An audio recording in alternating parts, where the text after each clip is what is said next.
Welcome back to our channel. ఈరోజు నేనైతే చేపల పులుసు చేస్తున్నా. చేపల పులుసుకు కొరమీను తీసుకొచ్చిన 2 కేజీలు కొరమీను తెచ్చిన.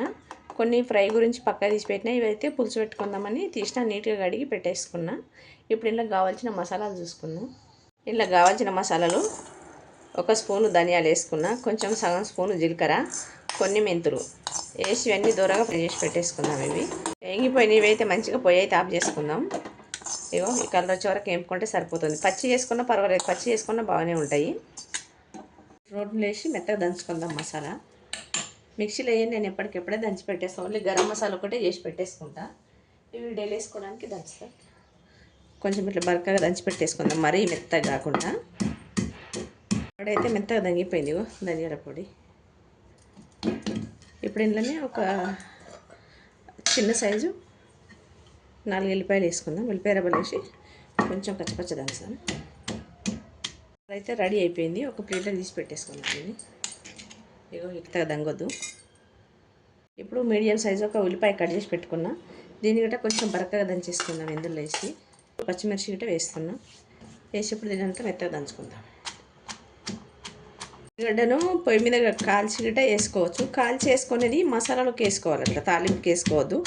తాలింపుకి వేసుకుంటే ఇట్లా పచ్చి ఉల్లిగడ్డ దంచుకోవాలి. మసాలాలకు గ్రేవీ గురించి వేసుకోవాలనుకుంటే ఉల్లిగడ్డ కాలవాలి, పొయ్యిలో పెట్టి కాల్చి దంచుకోవాలి సన్నం. లేదంటే ముక్కలు ముక్కలు కోసి కొంచెం ఆయిల్ వేసి వేపుకోవాలి. కొంచెం దూరగా వేయించి దంచుకోవాలి. దంచుకుంటే అట్లా గిట్ట కర్రీ మంచి టేస్ట్ వస్తుంది, కూర బాగుంటుంది. ఉల్లిగడ్డ అయితే దరిగిపోయింది. కొంచెం ఇట్లా బరగగా దంచుకోవాలి, మరి మెత్తగా పేస్ట్ లాగా అయితే దంచొద్దు. ఇప్పుడు దీన్ని పక్కకు పెట్టేసుకుందాం తీసి. ఆయిల్ మనకు సరిపోయినంత వేసుకోవాలి.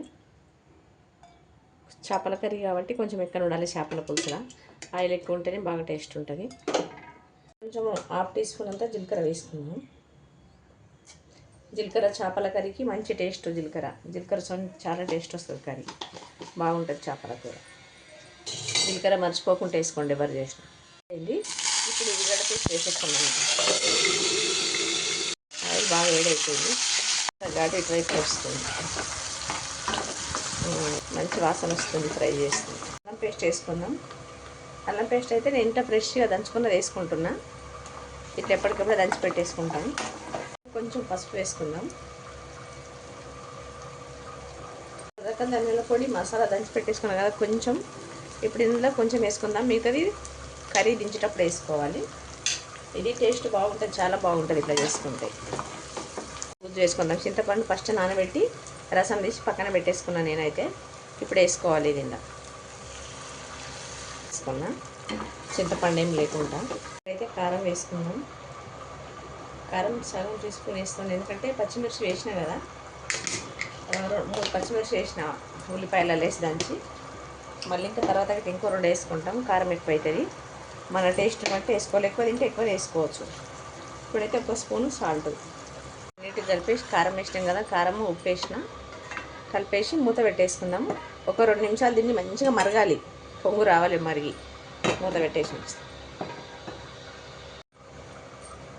ఇగో మంచిగా మరిగిపోతుంది పులుసు అయితే, ఎసరు వచ్చేసింది.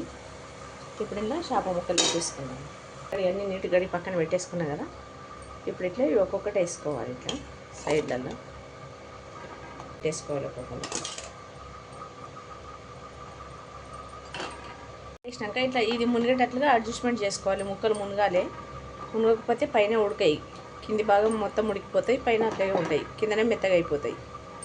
ఇట్లా ముక్కలన్నీ ఇలా గ్రేవీలో మంచిగా ఇట్లా మునిగేటట్లుగా అడ్జస్ట్మెంట్ చేసుకోవాలి. దీన్ని పెట్టేసి ఇంకొక 2 నిమిషాలు మూత పెట్టి ఉంచుదాం. ఇక మరుగుతుంది కదా. ఇందులో కొంచెం మసాలా ఉంది కదా, ఇది వేసేసుకున్నాం. ఇప్పుడు కొంచెం లాస్ట్కి వేద్దామని పెట్టేసుకున్నాం కదా, ఇది వేసి కలుపుకుందాం. ఇట్లా మసాలా వేసి ముక్కలను అయితే ఏం కదిలియద్దు. ముక్కలను కదిలిస్తే ముక్కలు ఖరాబ్ అవుతుంది. ఇట్లా నెమ్మదిగా కలుపుకోవాలి. ఇట్లా పట్టుకొని ప్యాన్ ఇట్లా పట్టుకొని ఇట్లా అడ్జస్ట్మెంట్ చేసుకోవాలి. ఇట్లా అయితే ముక్క ఇరగకుండా ఉంటుంది. ముక్క ఖరాబ్ కాదు, ముక్క మంచిగా ఉంటుంది చూడడానికి, ఖరాబ్ కాదు. ఇట్లా చేసుకోవాలి. పచ్చిమిర్చి గిట్ట వేస్తున్నా, కట్ చేసి పెట్టుకున్నాయి 2. మూత పెట్టేస్తాం. అంతా మీడియంలో పెట్టినాయి. ఇంకొక నిమిషం ఉడికినాక చూపిస్తాం. ఉడికిపోయింది మంచిగా, ఆయిల్ అంతా పైకి తేలింది. ఉడికేటప్పుడు 2 కరివేపాకు రెబ్బలు వేసుకుందాం. కరివేపాకు రెబ్బలు కర్రీ మసిలేటప్పుడు వేసుకుంటే బాగుంటుంది. స్మెల్ ఫ్లేవర్ చాలా బాగుంటుంది ఇట్లా వేసుకుంటే. తాలింపులో గట్ట వేసుకోవచ్చు, కానీ ఇట్లా వేస్తే ఇంకా చాలా బాగుంటుంది. ఇట్లా స్పూన్తో కాకుండా, స్పూన్ పెట్టొద్దు చెప్పిన కదా, స్పూన్ పెడితే ముక్క ఇరిగిపోతుందని.